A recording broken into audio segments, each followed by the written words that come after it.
Let's give some tzedakah.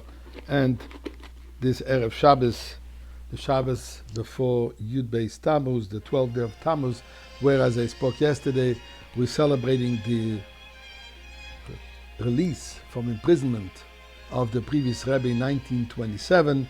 Originally, there was a death penalty commuted to 10 years of harsh labor, commuted to 3 years of exile, and then short of a month after his arrest, he was completely liberated and completely freed.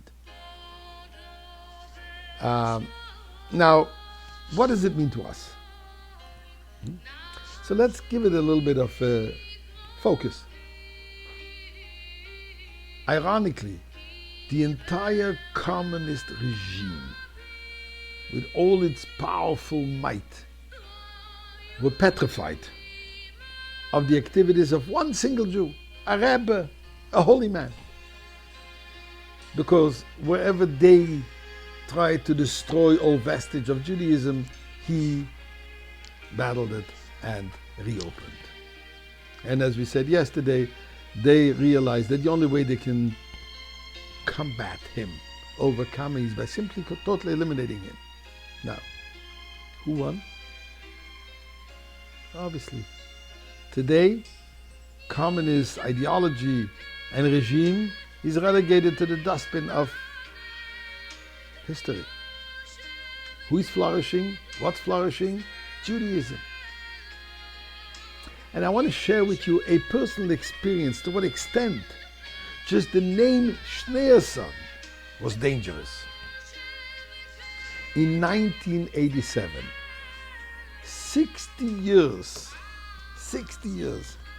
after the previous Rebbe left Russia. And as I said, the only reason why he's leaving Russia is not because, God forbid, he's abandoning the Jewish community, but his hands were tied, he couldn't help them anymore.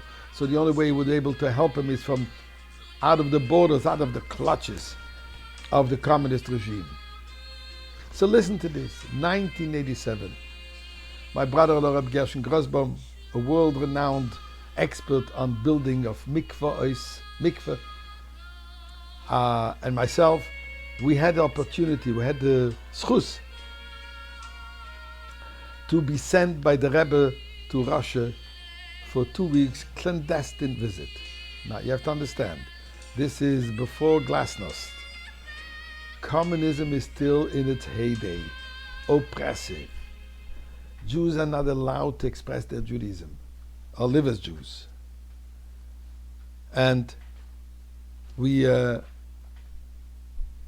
mission was to bring along with us all kinds of Jewish items, Jewish religious items. Dressed as tourists, we did not look rabbinic looking at all, to say the least. And we arrived at the border, in the airport of Moscow. We both had 2 suitcases filled with contraband. For 5 hours, we stood there where every single item was taken apart. Why do I have 3 pair of tefillin? And it tells me even Hasids only wear 2 pair. I'm a fanatic. Why do you have 50 of those little parchments? Oh, because I change every day my parchments inside the tefillin. What's this little knife? It was actually a knife for the moel, buttering. And so on, and so on, and so on. I always joke that I probably said more lies during those 5 hours standing there than I said during my entire lifetime. But listen to this. We were very careful that the books that we brought along should not have the name, the word Chabad or Lubavitch in them, because we knew that this is dangerous. It seems like that in 1 of 2 of the books, by mistake, the word Lubavitch stayed. And as they were leafing through these books, they couldn't read the Hebrew, but they were looking for the English lettering. They found the word Lubavitch. And I see how one officer points out to the other one, Lubavitch, and they put it aside. I had a newspaper, a Yiddish newspaper, the Allgemeine Journal, that had a picture and an article of one of the Rebbe's talks. They took that, set that aside. 1987, 60 years after Lubavitch, quote unquote, officially doesn't exist in Russia, they still know if anyone is going to outlive communism, it's going to be Lubavitch, because of Lubavitch, because of the previous Rebbe, because of the Rebbe's continuous clandestine involvement with the Jewish people over there. So we realize why this is such an important date. So we pray, Rabbeinu Shalom. Now is already more than 60 years later, right?